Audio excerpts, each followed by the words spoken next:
Out of the shadows, bound for the gallows, a dead man walking, till love came calling. Rise up. Bonjour à tous, cette semaine nous avons abordé le thème des couleurs. Donc j'ai pu proposer 4 activités aux enfants.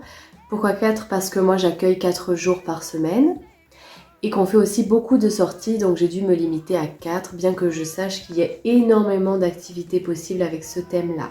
Ce que vous voyez derrière moi, c'est quelque chose que j'ai créé. Je ne sais pas en fait si ça existe déjà, mais en tout cas ça c'est moi qui l'ai fait. Il y a certaines activités pour lesquelles je me suis inspirée de Pinterest et pour cette chose-là, c'est vraiment moi qui l'ai fait avec Samuel. Donc on a pris un carton qu'on a récupéré, on a dessiné un arbre, je vais un peu mieux vous montrer, on a dessiné un arbre qu'on a peint, c'est Samuel qui l'a peint, ça représente l'arbre du verger avec les pommes, du pommier avec les pommes rouges, jaunes et vertes qui sont scratchées.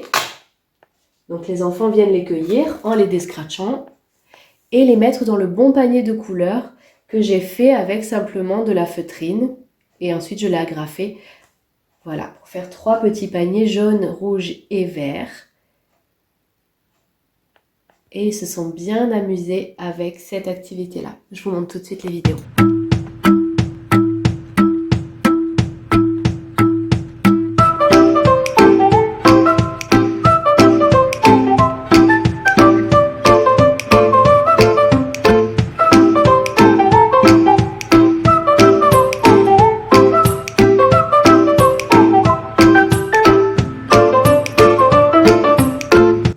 Si je devais donner une moyenne d'âge pour cette activité, je dirais à partir de 18 mois pour éveiller aux couleurs vraiment.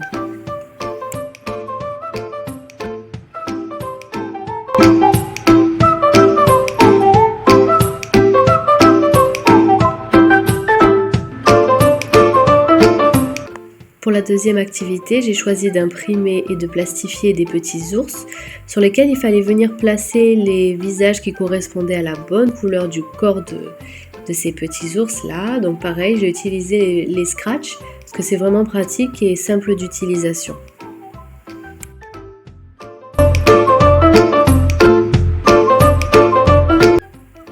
J'imagine que comme tous les parents de tout petit, vous devez sûrement avoir des cubes ou des Lego. Et nous, c'est ce qu'on a fait ce jour-là. On a fait des petites tours de couleurs en associant aussi le langage puisqu'on nommait chaque couleur. Donc là, on fait une tour orange, là, on fait une tour jaune. Où va le bleu? Où va le rouge? Et ça permet aussi de développer le langage.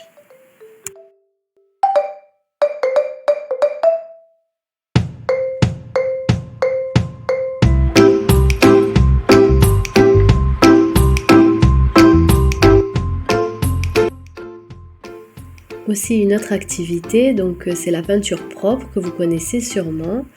On met de la peinture sur une feuille, puis soit dans un sac congélation, soit dans une pochette plastique que l'on va scotcher ensuite à la table pour ne pas que ça déborde partout. Et là, on va faire un mélange de couleurs. Donc je leur ai expliqué avant qu'on avait mélangé donc le rouge ici et le jaune, et que ça va créer une nouvelle couleur. Et bien en mélangeant, on s'est rendu compte donc que ça formait le orange. Ça leur fait une expérience.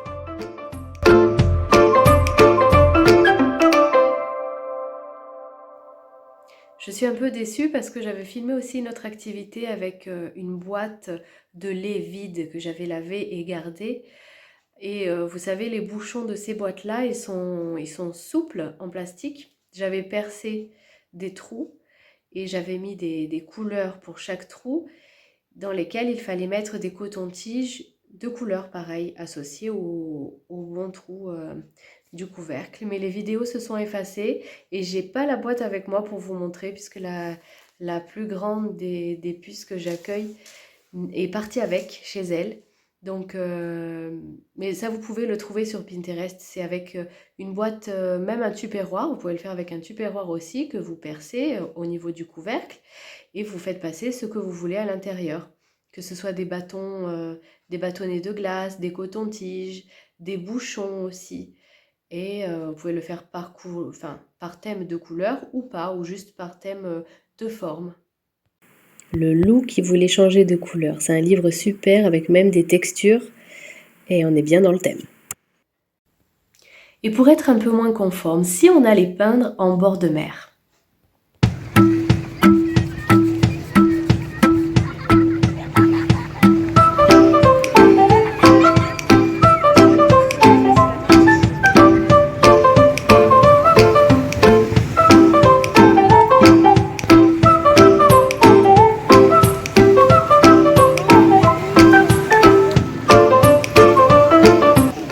En espérant que cette vidéo vous ait plu, je vous dis à très vite pour de nouveaux partages.